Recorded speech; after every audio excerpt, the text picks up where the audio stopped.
The internet's favorite show is over. Here's why that's a good thing. Hello, everybody. Welcome to another episode of Kush Coffee and Conversation.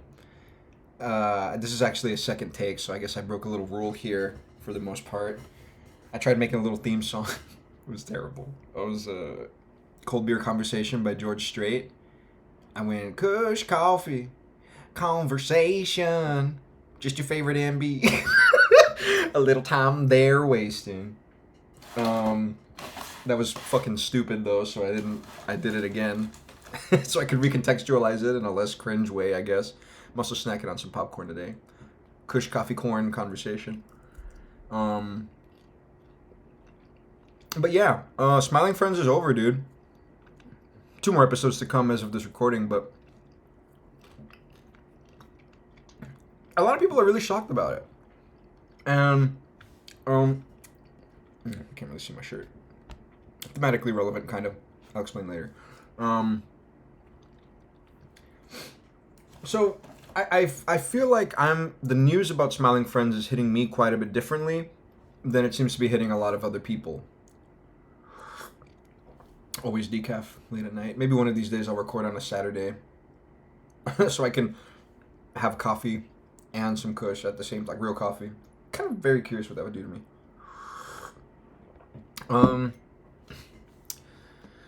But okay, so if you know anything about me, you know that I am a huge fan of independent animation in general, but I've been an ardent supporter of independent animation since childhood.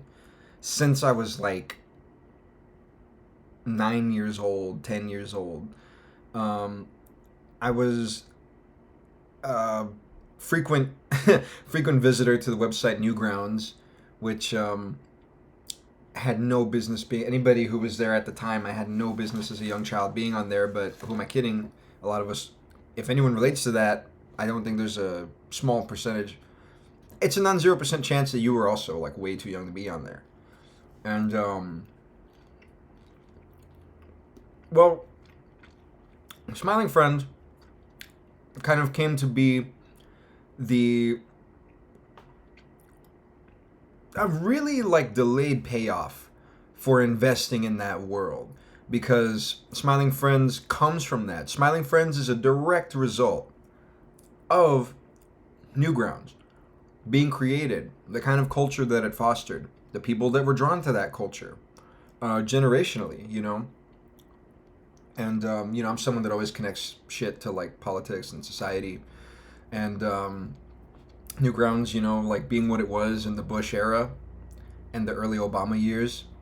That was a different America than we have now in a lot of ways, and I think that the attitudes of the time, especially to the late millennial, early Gen Z, zillennial kind of zone, which I consider myself to be in. It was very, very influential to my person, and my opinions on art, my opinions on humor, my opinions on freedom of expression. Like what that means. This place was edgy. It was irreverent. It was one of the scrappiest places on the internet where I think people were reaching the highest, but not like making a thing like out of doing that, like reaching like the highest out of their zone of like society that they came from. Independent animation, like there were so many things I remember seeing from way back when. That like nobody would give a shit about now or remember. You just kind of had to be there, man. But that class of the internet, of that place and time on the internet, well, that's where you get Chris O'Neill, Omni and G. That's where you get Zach Hadel, Psychic Pebbles, Michael Cusack. Also, I believe he was active around that time, although I honestly wasn't like ever a fan of his until Smiling Friends.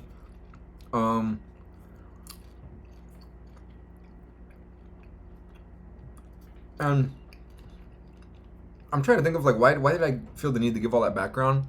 I guess it was just to say that I have some familiarity with the philosophies of a lot of these guys that are involved with the show.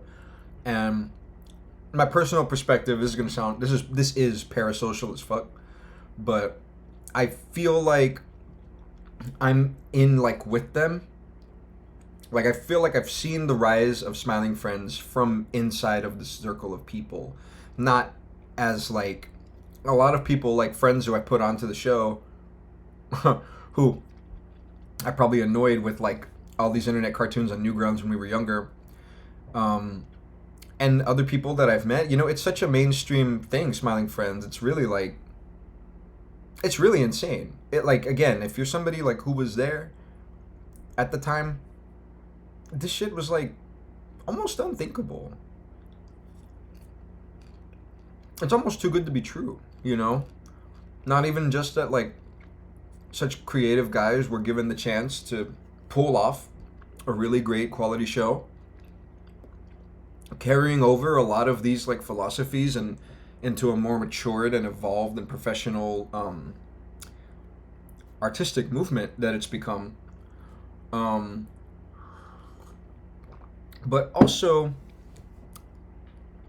that it would be such a big hit that there's people who I know like never would have watched any of that, never were anywhere near that part of the internet, nor would they today even give a shit about like the kind of content that was on there. I think I've realized I'm not going to be able to tie this in. Quick tangent. This shirt is a shirt that is official merchandise from John Kricfalusi, the director of Ren and Stimpy, the original, and the Adult Party cartoon. And not to like nerd out about it, but I think this is like kind of a good like he's somebody interestingly that kind of did like the reverse. Like he kind of started off through like the studio system and in a mainstream like capacity, like found his success, like his earliest success, and then kind of like ruined his legacy over time, slash like actually did invest into like the proliferation and like germinating early internet like cartoon stuff, but that's a whole rabbit hole there's no need to get into.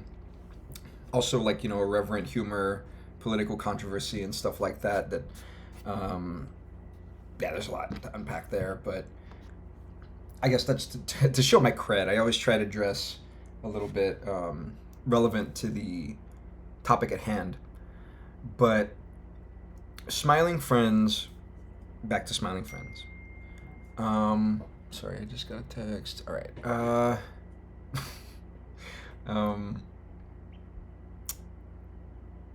Give me a second to gather my thoughts.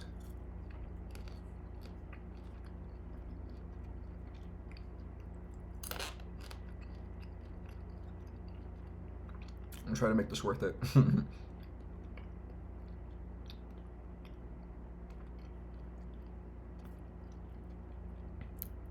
Well, okay, that's the thing.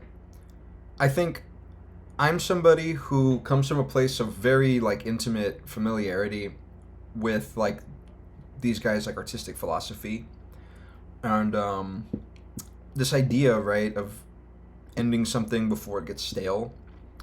That is something that they've been conscious about for a long fucking time. I feel like there were conversations where that point was made on like as far back as Sleepycast, probably going back. I'm sure you could find like old fucking Magfest, like fan meet and greets, things like that at cons, conventions, where like you can find consistency like through today. And the thing that surprised me, if you could say anything surprised me about, well, definitely Smiling Friends ending this early was a surprise, but I guess what I mean when I say that is like how I took it in terms of shock, and I wasn't too shocked, even if I was a little surprised. These guys are very like metacognizant of media, as in I think that like These are guys who have always, not always, but for a very long time, been aiming to make things that interact with a sort of zeitgeist, right? Maybe that also in part comes from Newgrounds being like such a thing that bridged that connection between like the artist and the audience, and kind of everybody being on like the same plane as long as you like tried to make something, right? Because it felt like a big community, but you know, it probably really wasn't like that big, relatively speaking. The way like some cities you say it's like a big city with a small town feel, that's like peak Newgrounds, I would say. Um, so these guys are not like only making things like out of expression, they're making things with an awareness of like the effect it will have on an audience and how it will be received in like the larger context that it exists in. And I think that I'm someone who has softened on the idea of like metacognizance in art, in the sense that I think I take metacognizance as like something way more secondary than I used to, or not metacognizance. I take like just whatever like the meta of a thing is. I place that like way lower on my list of like stuff to think about than like what I'm expressing, like in a human way. Um, so I've personally like moved away from like those ideas that were like really strong on Newgrounds, right? This like super self-aware, like stuff, identity. Um, because I think as somebody again who's followed a lot of like these guys in this like circle of stuff for a long time, I think that in my personal life, and I feel like I see it in some of them, like again, just think of all like the Oni people. Like that's essentially who I'm talking about at this point. Anybody that's ever been involved in like Oni, Sleepycast, adjacent, you know, a degree or two away from that. Think in those terms. Um, I'm sorry, I smoked. I did smoke, but I also like took an edible, so my edible like may hit me at any given moment. Like I kind of feel like it might be hitting right now, but anyway. Um,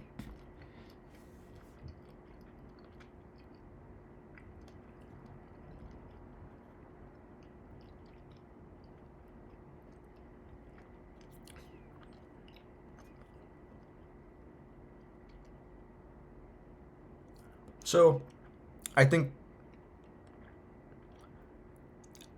I projected perhaps that maybe they'd moved away from being so meta minded. And, you know, in the sense that, like, the thing that my immediate, like, knee jerk reaction to Smiling Friends was like, why end it so early? Because personally, and I'm not the creator of the show, right? So I'm just talking on my ass here. It felt like the show hadn't peaked yet. It felt like it was about to hit its prime. Like its real prime, I think could have been seasons 4 and 5. And, you know, that's what we were promised. Apparently, you know, they don't have any kind of contract for that or anything. But I'm someone who thinks, like, okay, referencing Tarantino yet again. The way he's doing, like, the 10 movies and then I stop thing, so fucking lame to me, right? Like, you're an artist. Just make shit. Like, what? I don't know, like, what's the point? Who does it help? Like, who cares if you have, like, the pristine, like, 10 movie, you know, perfect filmography? Why limit yourself to, like, what you can say and express? Like, Once Upon a Time in Hollywood, you're clearly just now, like, about to enter, like some new space that we don't know, like, what you're going to do here. And we're curious. And you could perhaps do a lot more. What is this, like, shit? Like, as if you're thinking about, like, you're still thinking from the perspective of that young kid who worked at the video store who would talk shit about, like, directors that he could only dream about, you know, stepping in their shoes. You know, it's just kind of, it's like, I don't know what that is, but I think that, like, whatever that is, that's the same thing as, you have to end the show, like, at its peak. Not I think it's a little grayer is what I'm trying to get around to saying, because at the same time, like, why, like, a show is not the ceasing, ending a show is not like necessarily ceasing all creative output you'll ever do again. It gives you room to like do more. In my opinion, Smiling Friends was a very creatively malleable show. So I felt like, even then there was still a lot of like outlet. I just felt like you guys came from the fucking mud, bro. Zach Hadel was one half of, like, with Oni. They were trying to get Hellbenders turned into a TV show for years, going through many trials and tribulations for that. It was such a win, like, for a culture, for like low key a niche like group of people. It was such a win. So why like abandon it, right? And I think that's where my attitude has gone in the years that I've grown up, like, since the further and further, like, Newgrounds gets from the past, right? Yes, I made some things on there, like a test animation or two. A guy tripping and falling. It got downvoted to oblivion. I forget what the hell it's called. They blammed the hell out of it, man. So that's lost media forever. Not that it was like 2 seconds. It was not even 1 second, bro. It was so short. But so I got a kernel in my throat. I'm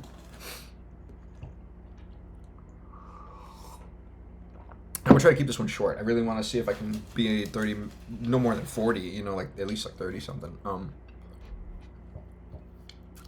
And I guess like what shocked me when they like decided to quit was that they y'all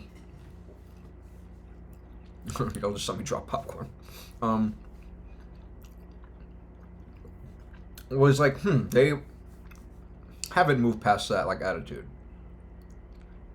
in spite of like the success that they've seen, or like the life journeys that they've had. So what does that mean? I guess that's like what I was thinking about.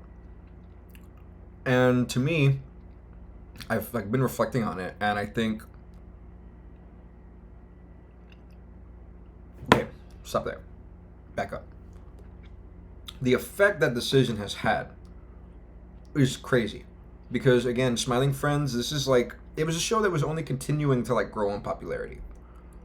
And it still, I think, was not done growing, yet it finally like really crossed over into like a strong mainstream awareness of what it was. Something about it really hit fucking right. It got compared a lot to like being the new Rick and Morty, right? But Rick and Morty turned stale. Rick and Morty overstayed its welcome and got milked, right? So it's understandable that like Smiling Friends, like that you wouldn't want that to happen to your show. I get that.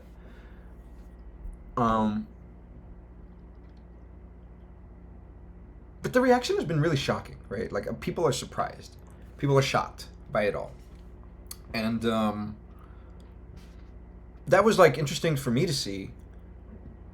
Again, as somebody who's always felt like I'm 3-4 degrees away from these guys, not saying that that's exactly it, but they feel like I almost know them to me because I followed them for so long and been like so low key, like so close in the circles, like in like compared to like now, just when everybody, like when they were just part of a lot of other people just hanging out on Newgrounds, you know what I mean? I have a connection like that to the YouTuber Beige Frequency as well, but I won't say from where.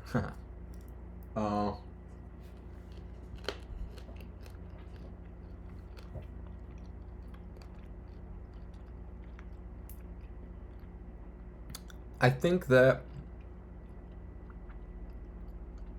people that are unfamiliar with that like philosophy that these guys come from, it is like especially shocking to them because we live at a point in time in America and culture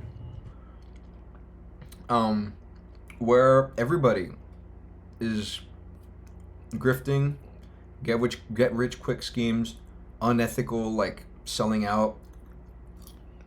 Everything is gonna get milked, right? So, what Smiling Friends is, in contrast to that, it's standing on its principles, right? It's not like I initially thought this like meta like insecurity. Maybe part of it is, but the effect that it has is like setting a good example. It's like having restraint. It's having humility. That's the thing. Smiling Friends ending is such a show of humility on such a scale that is,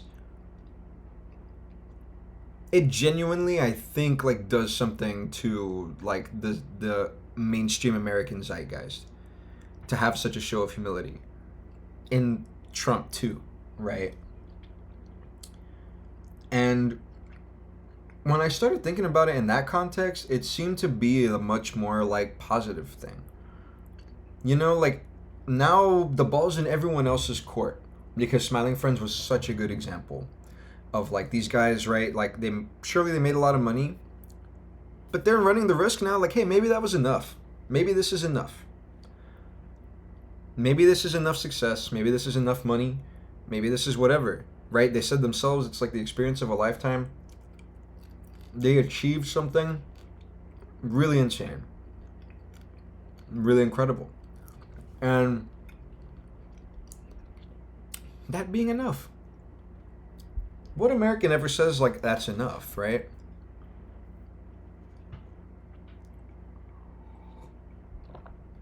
So now, like anything else, right, that people are gonna continue to like grift and run into the ground and not give a shit about like ethics and standards and you know.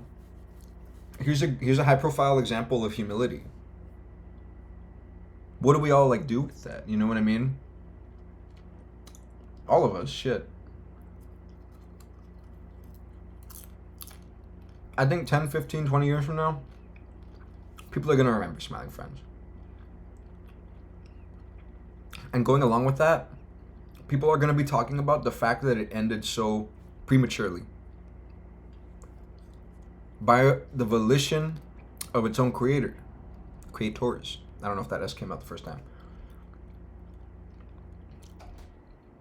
So I can just see that happening. So I know this is a really big deal.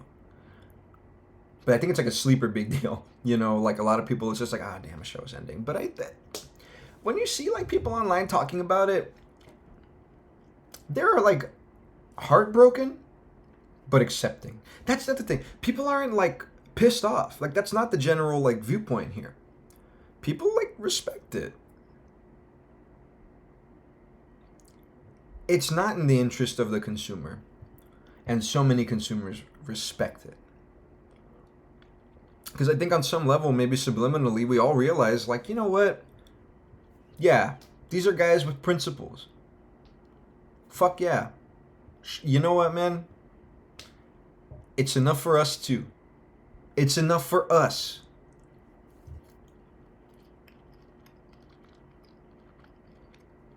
And that's special. That's a special, special moment culturally. Right now, we're at fucking war with Iran. And right now, you know, that happened. It's all connected. Best believe. But, okay. In the spirit of that, I don't want to milk this. I think that's the point I wanted to get around to make. Just wanted to have a quick one today, see if I could do it, and I think I did. So I'll put this out right now. Thanks for watching. If you like this, like, comment, and subscribe. Share it if you want, but I always say I'm not really making these for I'm not playing the meta. I just kind of want like a video diary. I want to do it for fun. And I want to learn how to structure. I want to like learn how to on the spot structure like a really good talk about something, or a really deep one at least, like from a deep place. And I want to just get good at like structuring that, like as if it's an essay that give me a topic, essay right there. I just feel like that'd be a good skill to have. But yeah, thanks for watching. If you watched or listened or whatever you did, um, that's it. It's been the opportunity of a lifetime. All right, take care.